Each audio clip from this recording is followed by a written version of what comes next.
Comment absorber la plus grande part possible de votre temps et de votre attention consciente?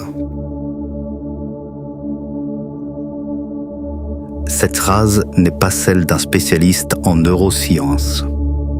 C'est celle d'un géant de la tech. Sean Parker fut le premier président du plus vaste réseau social de l'histoire humaine.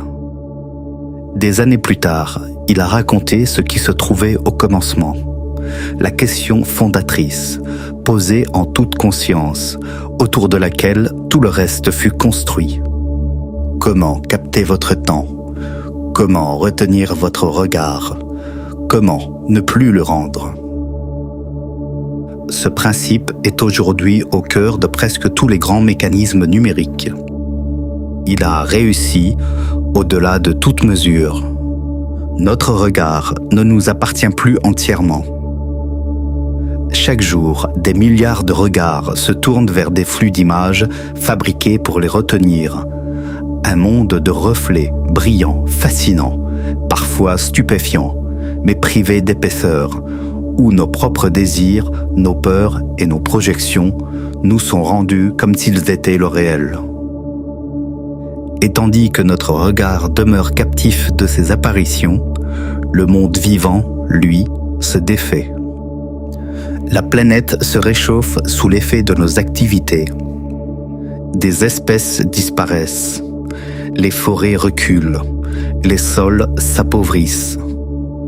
Les ressources s'épuisent sous le regard d'une humanité qui n'a jamais reçu autant d'images et qui n'a peut-être jamais aussi peu regardé le monde véritable qui l'entoure. Ces deux mouvements ne sont sans doute pas étrangers l'un à l'autre, car la destruction devient plus facile lorsque ce qui est détruit a déjà cessé d'apparaître comme une présence. La Terre peut être exploitée, épuisée, mutilée, dès lors qu'elle n'est plus rencontrée dans sa réalité propre, mais seulement perçue comme une réserve de matière, un décor, une donnée ou une abstraction. Peut-être la disparition du vivant commence-t-elle ainsi, non pas lorsque les êtres cessent d'exister, mais lorsque, dans le regard de l'espèce qui les domine, ils ont déjà cessé d'être pleinement réels.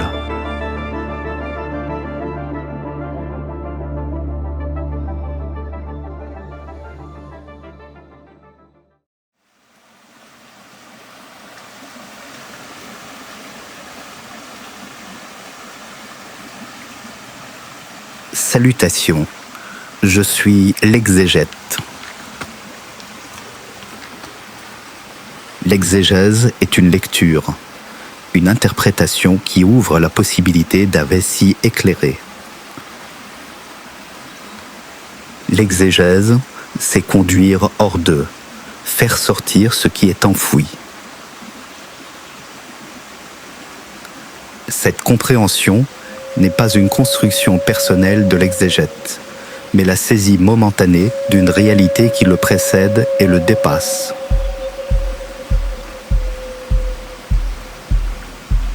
Les textes que je traverse ne sont pas de simples objets d'étude, ils sont des seuils.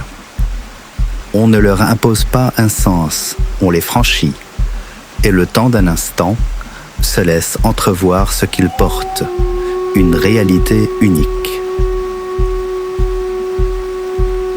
Ce franchissement ne procède pas de la conscience ordinaire, il naît à la jonction de trois voies.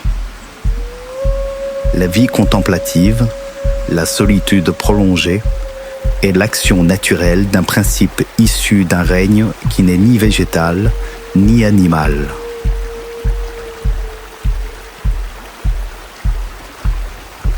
Quand ces trois voies convergent, l'ego se retire.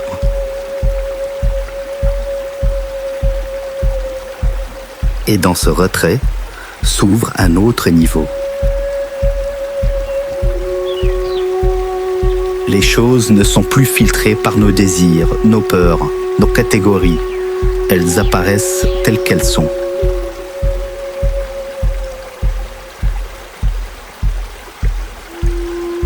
On se tient alors tout près de ce que je nommerai la source. La source n'est ni entité, ni lieu, ni objet, ni idée, ni visible, ni invisible. Elle n'est pas créée et n'a nul besoin de se manifester. Elle est, hors de l'espace et du temps, qui sont le lieu de nos propres manifestations. La source est ce par quoi tout le reste devient intelligible. Elle n'est pas la lumière, mais ce d'où procède la lumière. Et nous ne pouvons nous approcher de la source qu'à l'instant où l'ego s'est presque entièrement tu. Seule la source est incréée. En elle réside la plénitude, car elle est. Tout ce qui se manifeste hors d'elle appartient à l'ordre de l'émergence. L'univers, ses formes innombrables, son chaos, sa violence et cette compétition insatiable par laquelle chaque être cherche à persister.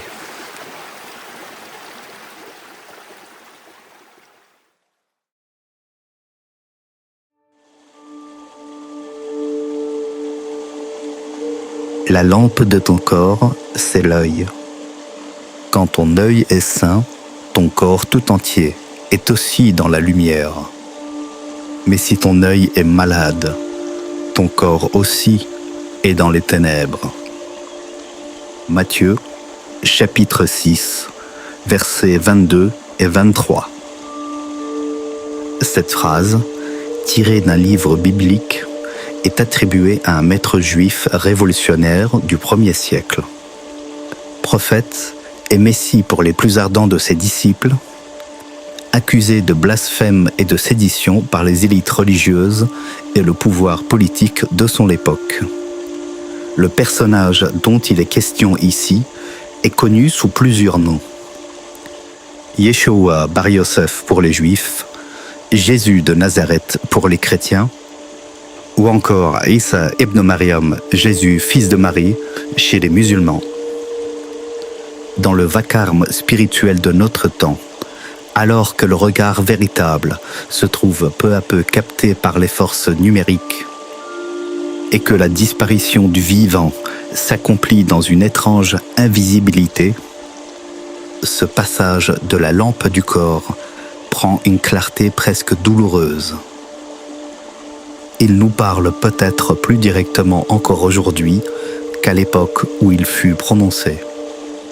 Car la maladie qu'il décrit, celle d'un œil capable de plonger le corps tout entier dans les ténèbres, n'a peut-être jamais exercé une emprise aussi vaste, aussi violente, ni semblé aussi difficile à guérir. Jésus de Nazareth enseignait souvent par paraboles. Cette manière de transmettre n'était pas nouvelle. Elle s'inscrivait dans une longue tradition antique. La parabole est claire sans enfermer. Elle ouvre une porte, puis une autre. Elle offre plusieurs niveaux de lecture. Un sens immédiat, un sens moral, un sens spirituel et parfois un sens plus secret, enfoui sous la surface du récit. Nous partirons donc du visible, de ce que la lecture ordinaire perçoit et reconnaît. Puis nous descendrons, couche après couche, jusqu'à ce lieu où le texte cesse d'appartenir au passé, devient le révélateur d'une réalité que nous refusons encore de voir, étant un miroir vers les zones d'ombre de notre temps.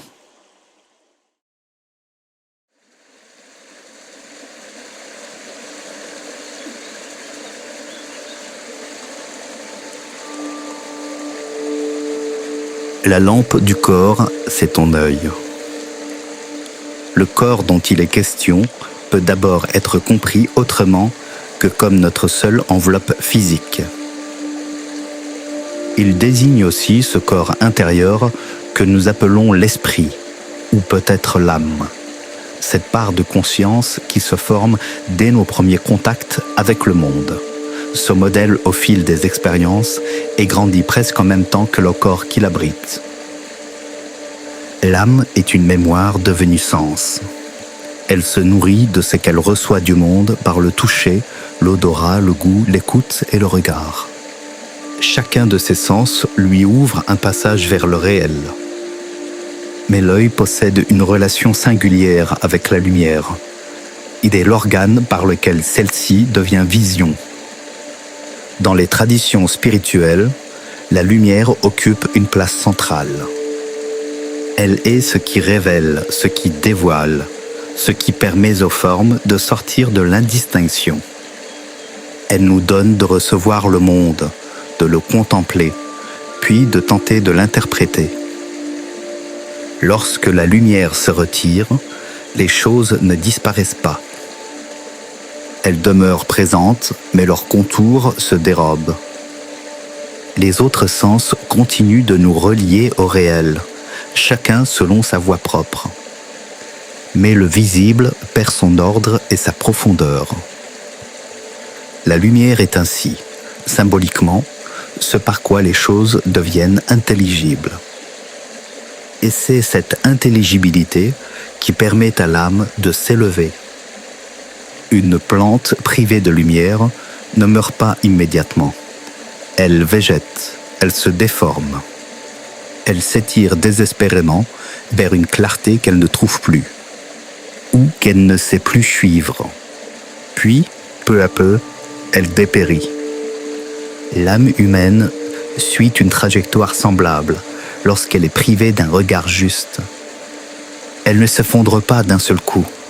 Elle se courbe, se durcit, se renferme. Elle continue peut-être à vivre, mais elle ne reçoit plus ce qui la fait grandir. L'œil n'est donc pas seulement un organe qui capte la lumière, il est aussi ce par quoi nous recevons le monde, le contemplons et l'interprétons. Il est encore ce par quoi nous évaluons, jaugeons, comparons et parfois condamnons. Car l'âme humaine ne reçoit jamais le monde de manière parfaitement neutre. Ce qu'elle perçoit est aussitôt traversé par sa propre mémoire, ses désirs, ses craintes, ses joies et ses blessures. Le regard ne se contente pas de voir les choses, il les oriente vers ce qui, pour nous, possède déjà un sens. Et ce sens n'est jamais exactement le même pour chacun. La perception ne s'exerce pas dans un espace vierge. Elle traverse nos repères moraux, notre éducation, nos imaginaires, nos appartenances et nos préjugés. Tout ce que la vie a déposé en nous et qui travaille silencieusement à tisser notre corps intérieur. Ce que nous appelons parfois la nature humaine est peut-être moins une essence intacte qu'un immense montage intérieur. Nos pensées procèdent ainsi d'une lente macération. Tout ce que nous avons vécu, reçu, désiré ou redouté se mêle en nous, puis modèle durablement ce que nous sommes capables de voir. Notre œil, cette lampe de notre âme, ne révèle donc jamais seulement le monde, il révèle aussi l'état intérieur de celui qui regarde.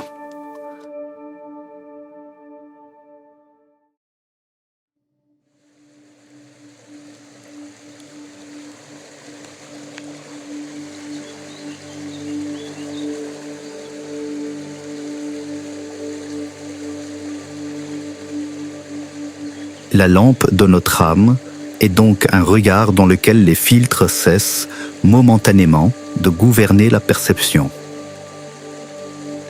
L'œil saint est cette lampe intérieure qui nous rend capables de rencontrer le réel. Non seulement l'apparence des choses, ni même l'explication que nous en construisons, mais leur présence propre, leur vérité première. Ce que les anciens auraient peut-être nommé la réalité divine des choses. L'œil saint ne fabrique pas la lumière qu'il reçoit. Il ne la recompose pas selon ses désirs, ses peurs ou ses habitudes. Il s'ouvre davantage afin de laisser le réel apparaître avec plus de clarté. Mais la lumière ne suffit pas. Elle rend les choses visibles, Elles révèlent leur forme, leur mouvement, leur couleur et leur présence. Pourtant, une chose peut être parfaitement visible sans être comprise dans sa réalité. Voir n'est pas encore connaître. Nous pouvons regarder un arbre et n'y percevoir qu'une quantité de bois, regarder un animal et n'y voir qu'une ressource, regarder un être humain et ne connaître en lui qu'une apparence, une fonction, une appartenance ou une menace. La lumière aura bien rendu ces êtres perceptibles, mais leur réalité nous sera demeurée étrangère. C'est ici qu'intervient ce que les anciens ont nommé le logos. Le logos n'est pas la lumière. Ce que la lumière rend perceptible devient intelligible par le logos. Il est le principe silencieux qui permet de reconnaître les êtres et les choses dans l'ordre profond de leur réalité, au-delà de l'usage que nous leur assignons et des projections que nous déposons sur eux. La lumière dévoile la présence, le logos en révèle l'intelligibilité. Il n'ajoute pas au réel une signification fabriquée par notre esprit. Il ne construit pas une nouvelle interprétation. Il permet au contraire à la chose perçue d'apparaître dans la cohérence qui lui appartient, avant que l'ego ne la réduise à ce qu'elle peut lui apporter. Ainsi, l'œil sain ne crée ni la lumière ni le sens. Il se rend disponible à la lumière afin que le logos puisse rendre intelligible ce qu'elle révèle.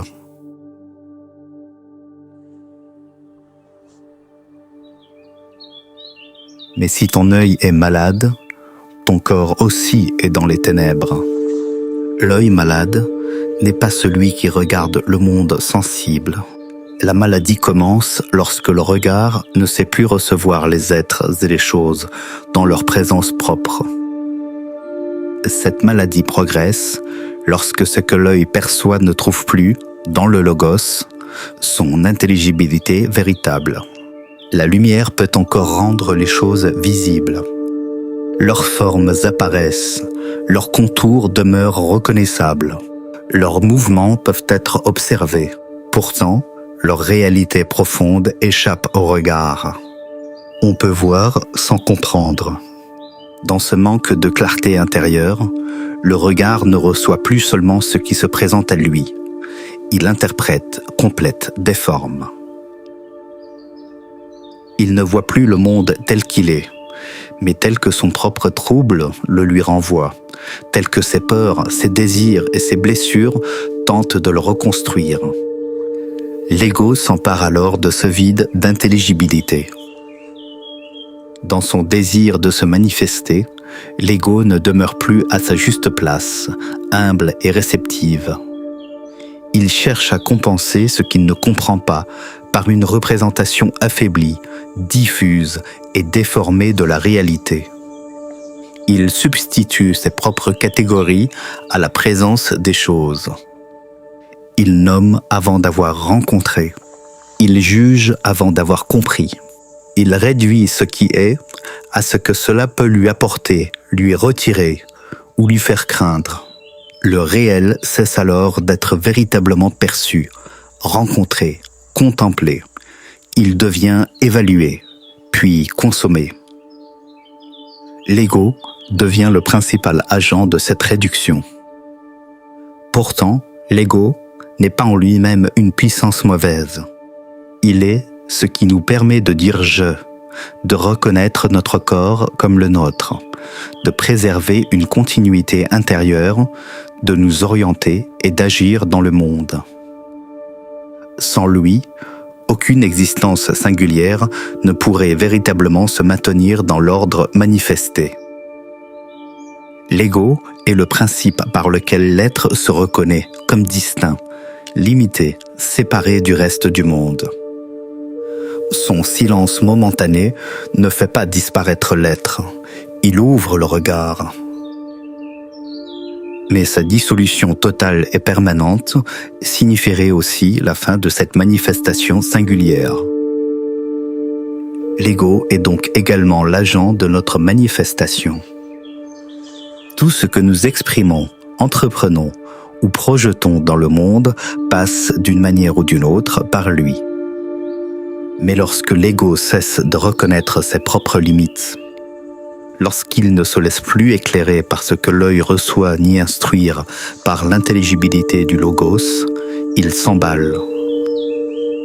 L'ego ne se contente plus d'habiter le monde, il veut le reconstruire à son image. Il s'enflamme. Il cherche alors une utilité, une conformité, une valeur. Il classe, compare et hiérarchise le réel. Ce qui le rassure lui paraît vrai. Ce qui le contredit lui semble suspect. Ce qui le conforte devient lumière. Ce qui l'oblige à se déplacer intérieurement est rejeté dans l'ombre.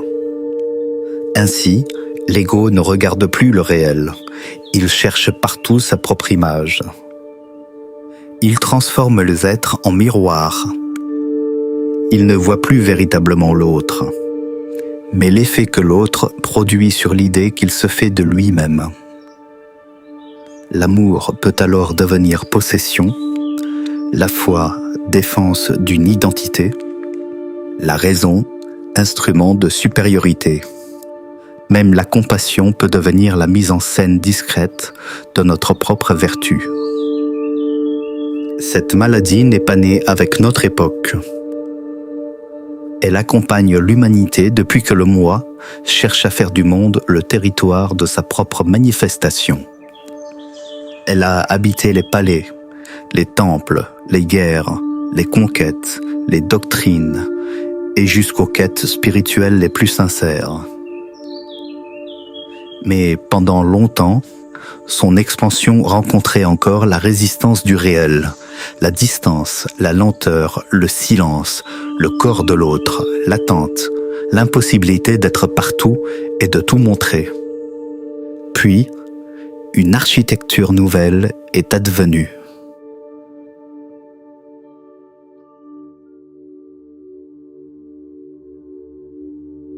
L'ère numérique n'a pas engendré l'ego.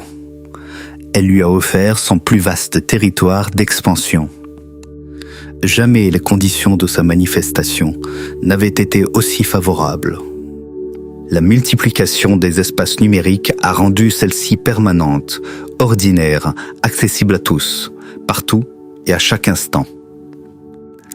Chaque pensée demande désormais à être formulée, chaque émotion exposée, chaque présence attestée. Exister ne suffit plus, il faut produire sans cesse les signes de son existence. Dans cette ère nouvelle, où le virtuel s'est introduit jusque dans nos relations les plus intimes, quelque chose s'est distendu dans notre manière d'habiter le monde. La présence physique, la parole de vive voix, les silences partagés, les regards chargés d'émotions, jusqu'aux odeurs et aux infimes mouvements du corps. Tout ce que des millénaires de vie incarnée avaient lentement noué peut désormais être remplacé par une image, un signe, une voix sans présence ou quelques mots déposés sur un écran. Sur la longue frise de notre évolution, cette mutation est presque instantanée. En quelques années, elle a déplacé notre rapport au temps, à l'autre, au réel, et provoqué une désincarnation progressive de la présence humaine. L'ère numérique n'a donc pas seulement changé notre manière de communiquer, elle transforme notre manière d'exister, de voir et de contempler. Car les réseaux numériques ne nous montrent pas simplement le monde, ils reconfigurent les conditions mêmes dans lesquelles il nous apparaît. Ils n'altèrent plus seulement notre interprétation du réel, ils interposent entre lui et nous une réalité seconde, continuellement recomposée pour retenir notre attention. Un univers de subjugation permanente. Une multitude de théâtres s'est ainsi ouverte, où chaque ego peut manifester sa présence, mettre en scène ses désirs, ses blessures, ses colères, ses vertus et ses vanités.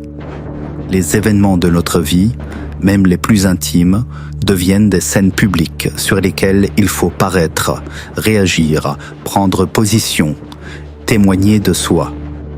Ce qui n'est pas montré semble avoir moins existé. Ce qui ne provoque aucune réaction paraît n'avoir aucune valeur. Ce qui demeure silencieux risque de disparaître. La temporalité du gisant elle-même devient alors presque incompatible avec celle du numérique. Le monde réel exige du temps. Il faut attendre qu'une plante pousse, qu'un visage se livre, qu'une pensée mûrisse, qu'une blessure s'apaise, qu'une parole révèle lentement ce qu'elle contient. Mais le nouvel espace numérique possède son propre compute. L'instantanéité y devient la valeur cardinale. Tout doit apparaître immédiatement, être compris sans délai, produire une émotion, une réaction, un jugement. La lenteur n'y est plus une profondeur, elle devient une défaillance. La création elle-même subit cette accélération. Les formes patientes, les œuvres qui exigent du silence, du temps ou une attention prolongée se trouvent mises en concurrence avec une production incessante d'images et de signes conçus pour provoquer rapidement l'étonnement. Rien ne peut durablement satisfaire cette faim de nouveauté. Chaque apparition doit être remplacée par une autre avant que son pouvoir de fascination ne s'épuise. Ainsi se forme un flux sans repos. Il ne transmet pas le monde, il le découpe, le hiérarchise, l'accélère, le dramatise, le spectacularise, puis le rend immédiatement consommable. L'altération est immense. Nos individualités, jadis dispersées dans l'espace des relations, des lieux et des présences concrètes, se trouvent désormais compactées dans un même maelstrom. Des milliards d'égos en effervescence, cherchant simultanément à apparaître, à convaincre, à séduire, à juger ou à être reconnus. Au centre de ce mouvement s'est élevé un œil nouveau, un œil sans corps, un œil qui ne contemple pas, mais capte, qui ne connaît ni la beauté, ni la souffrance, ni la vérité propre de ce qu'il observe. Ce nouvel œil est devenu l'organe permanent de notre manifestation, l'excitateur de l'ego, le seuil par lequel le réel se retire peu à peu derrière sa représentation. Il est désormais partout, assez proche pour nous accompagner, assez intime pour nous habiter. Sa matérialisation est achevée. Son règne peut commencer.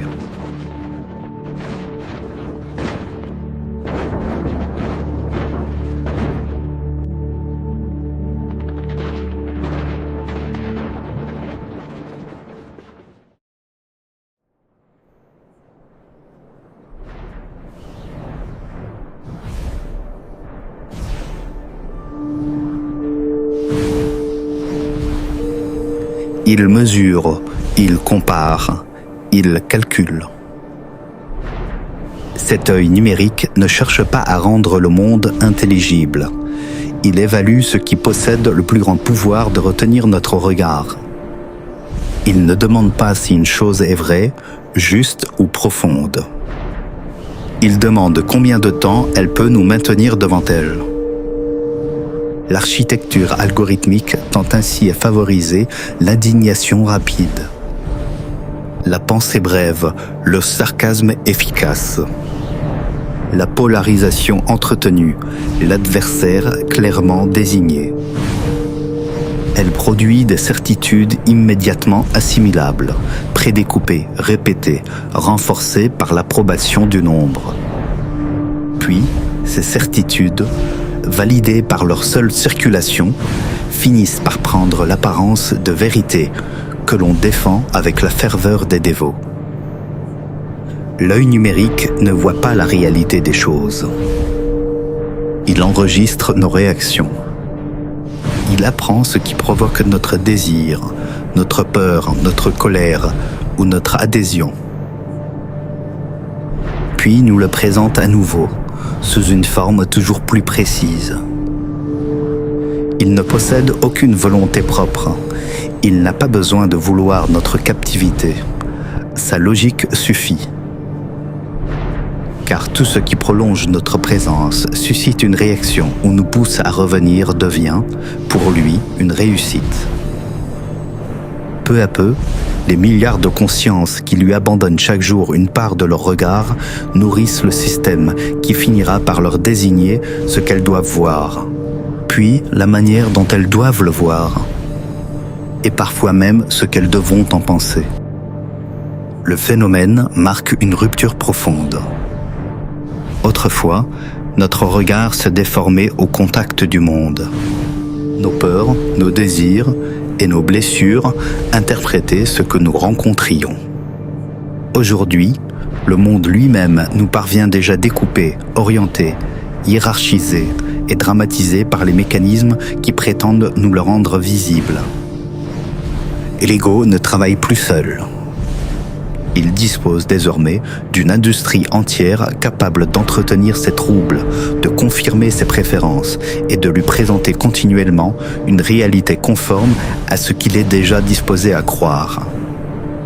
La lumière rend toujours les images perceptibles, mais aucune intelligibilité véritable ne leur est nécessaire. Le logos pourrait révéler la présence propre des êtres et des choses. Le grand flux, lui, leur substitue une interprétation calculée en fonction de notre réaction probable. Il ne nous demande pas de comprendre, il nous demande de rester. Alors, peu à peu, l'œil, cette lampe du corps, ne contemple plus. Il réagit, il ne reçoit plus, il sélectionne. Il ne demeure plus assez longtemps devant une présence pour qu'elle lui devienne intelligible. Il s'habitue à la lueur artificielle des représentations, jusqu'à ne plus distinguer ce qui apparaît de ce qui est. Les contenus ne relèvent donc plus seulement de la recommandation ou de la suggestion. Ce qui se joue ici est d'une autre nature. Notre attention n'est plus seulement sollicitée, elle est progressivement occupée. Notre regard n'est plus seulement orienté, il risque de nous être retiré. Et les traditions spirituelles possèdent un mot ancien pour désigner l'instant où une force étrangère s'installe au centre de l'être, parle à travers lui, excite ses désirs et gouverne ses mouvements, tout en lui laissant l'illusion d'agir librement. Un mot que la modernité a relayé parmi les superstitions et le folklore. La possession.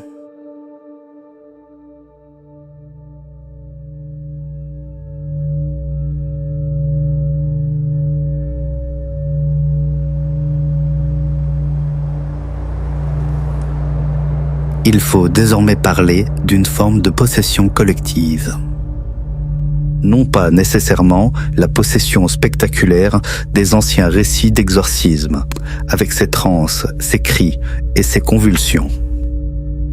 C'est une forme de possession plus silencieuse, plus insidieuse, car elle nous laisse l'illusion que nous pouvons encore croire par nous-mêmes, voir par nous-mêmes, alors que nos désirs, nos blessures, nos habitudes et notre mémoire émotionnelle ont été savamment lichés, analysés, cartographiés et interprétés afin de faciliter l'emprise de ces mécanismes de soumission de masse.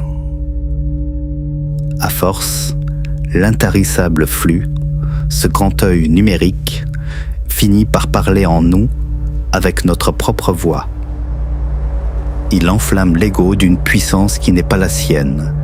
Il lui donne l'impression de s'étendre, de rayonner, de conquérir le monde, tandis qu'en réalité cette flamme le consume et le rend toujours plus dépendant du regard des autres.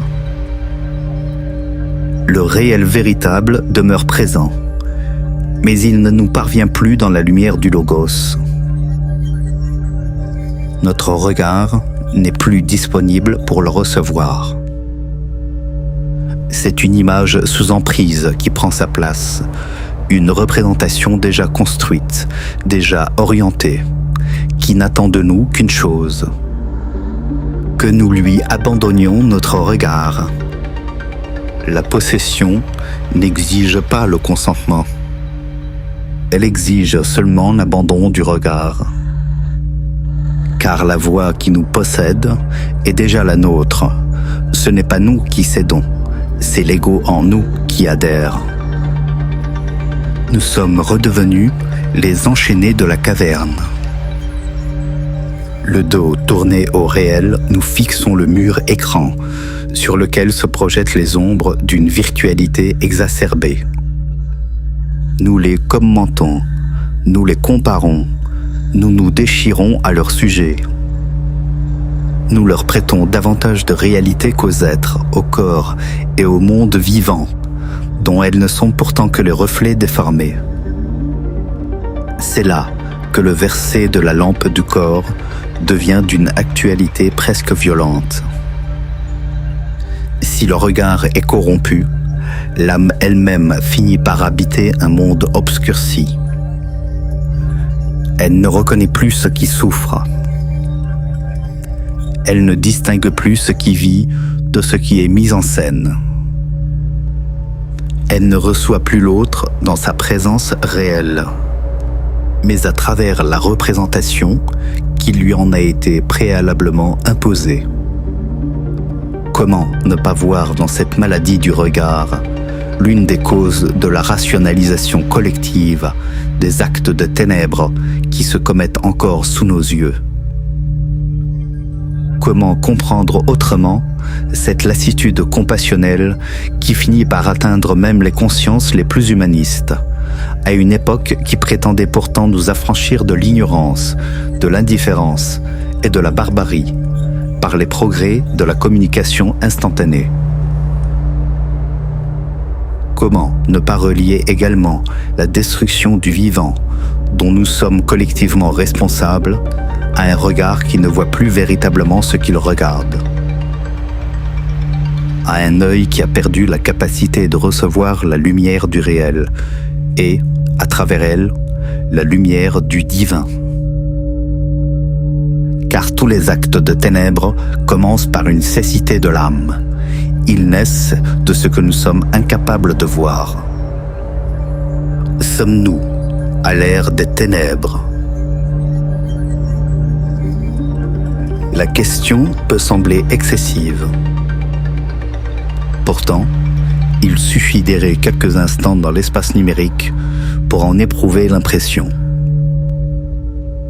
Les zones de lumière existent encore, mais se raréfient.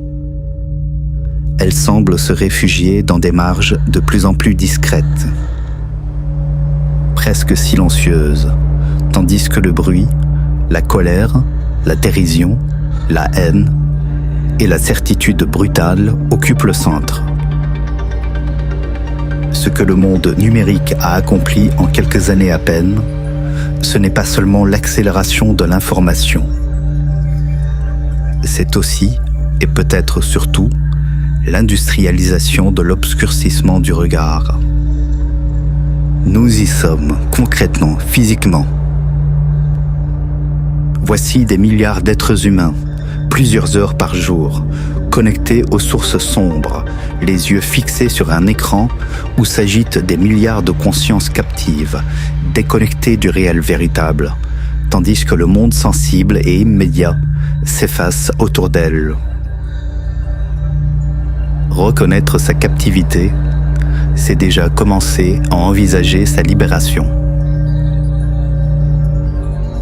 Il reste alors à entreprendre l'effort intérieur, rendre à l'œil sa clarté, à l'âme sa disponibilité, et au réel sa présence.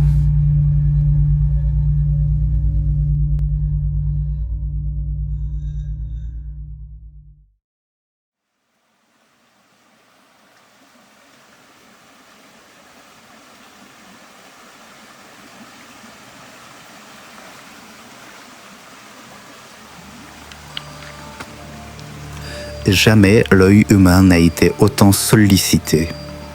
Jamais il n'a autant vu. Et pourtant, jamais il n'a peut-être aussi peu contemplé. Faire entrer la lumière exige un déconditionnement, l'abandon des préjugés, la déprogrammation patiente de tout ce que nous avons accumulé sur les autres, sur notre propre espèce, sur le vivant qui nous entoure. Il faut réapprendre à regarder un arbre pour ce qu'il est, et non comme un morceau de bois. Un animal non comme une ressource, un aliment, un parasite. Un inconnu non comme une menace. Un démuni non comme un échec. Un adversaire non comme un ennemi à éradiquer. Ce travail n'est pas une abolition de soi. L'ego ne disparaît pas. Il doit être pacifié et remis à sa juste place. L'expérience limite de non-manifestation de l'ego n'est pas un état permanent dans le monde et ne pourra pas l'être. Nous sommes ce que nous sommes. Mais il est possible de retrouver un état de paix avec le réel. C'est la condition même de notre existence en ce monde, de notre singularité, de notre capacité à agir, à considérer et à comprendre le vivant, le monde qui nous entoure. Ce que le passage de la lampe du corps nous invite à cultiver, c'est une vigilance intérieure, une capacité à reconnaître dans l'instant le réel véritable ou la réalité divine des choses. Celle qui transcende toutes nos hypothèses, nos interprétations, nos suppositions, nos manifestations. Cette vigilance doit aussi se traduire dans notre manière d'habiter les espaces numériques, d'y entrer, d'en sortir et de leur refuser certaines parts de notre regard. Il s'agit d'empêcher ces instants où le moi cesse d'être l'hôte de l'âme pour en devenir le geôlier. Car l'œil malade, c'est l'ego sans garde-fou, celui qui transforme le regard en arme, la pensée en tribunal, la foi en certitude close sur elle-même, la raison en instrument de domination, de soumission. L'ascèse du regard rend l'œil sain. Elle l'ouvre à la pleine lumière du réel et permet au logos d'en révéler l'intelligibilité. Pour nous, qui vivons dans un monde largement façonné par l'espèce humaine et recouvert par ses artifices, retrouver la clarté des choses constitue déjà une forme de guérison. Cette guérison exige un effort. Purifier notre regard, reconnaître les conditionnements qui l'obscurcissent et apprendre de nouveau à recevoir le réel, sans le réduire à nos propres projections. Alors, l'ego ne disparaît pas. Il se tait suffisamment pour que le monde recommence à apparaître. Nous nous rapprocherons alors de la source en qui réside la parfaite plénitude. La source en qui notre âme entrera en paix par la contemplation et l'acceptation de la seule réalité des choses.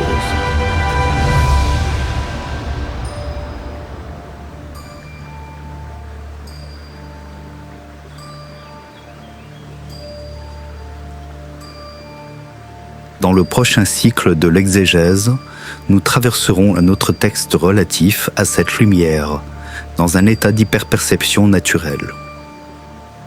Votre soutien sur Patreon m'aidera à poursuivre cette exploration et vous donnera accès à des contenus complémentaires.